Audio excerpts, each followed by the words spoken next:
Тесла беше најпријатното изненадување на светскиот пазар на капитал во изминатата недела откако акциите на компанијата остварија раст од 22% во четвртокот во Њујорк, што е најголема добивка од мај 2013 година.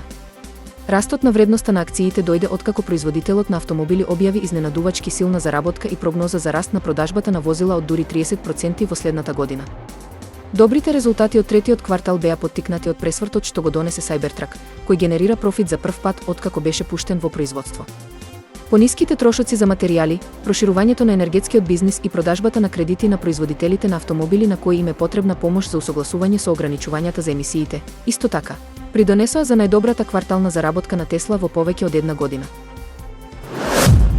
Кинеската агенција за борба против корупцијата казни 589.000 луѓе во првите 9 месеци од годината за прекршување на дисциплината, вклучително и прифаќање или нудење подкуп.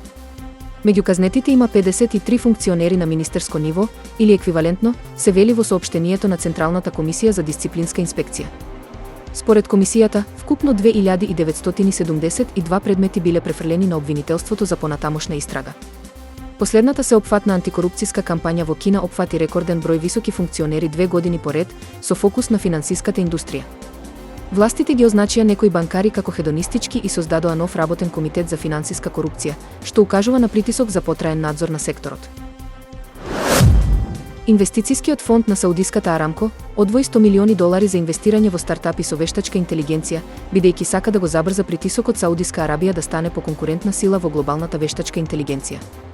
Вајд Венчерс назначи советодавен одбор составен од поранешни вработени од компании како Мета и Амазон за да ги истражи инвестициите во рана фаза во овој сектор. Парите ќе бидат распоредени во следните 3 години, велат од компанијата. Луис Дејвис споделил видео на Инстаграм во кое се гледа моментот кога неговата ќерка сфаќа дека почнува нејзината омилена песна, Dancing Queen од популарната поп група Абба. Во објавата, тој открил дека девојчето толку многу ја сака групата, што нејзиното семејство го користи бендот како начин да ја најде кога девојчето не е во својата соба. Во видеото Дејвис ја барал својата ќерка и смислил начин како да ја го привлече нејзиното внимание. Се што требало да направи е да ја пушти нејзината омилена песна и малото девојче се појавува за неколку секунди. Нејзината реакција е навистина ентузијастичка. Не само што долетува во собата, туку и од воодушевување почнува да вреска, да скока и да танцува. Пејачката Адел се расплака откако ја виде легендарната Селин Дион за време на нејзиниот настап во Лас Вегас. Додека ја изведуваше песната, кога бевме млади, Адел и приде на Селин и ја прегрна, а во тој момент не можеше да ги задржи солзите. Емотивниот момент го снимил еден обожавател во публиката, кој подоцна го објавил на X.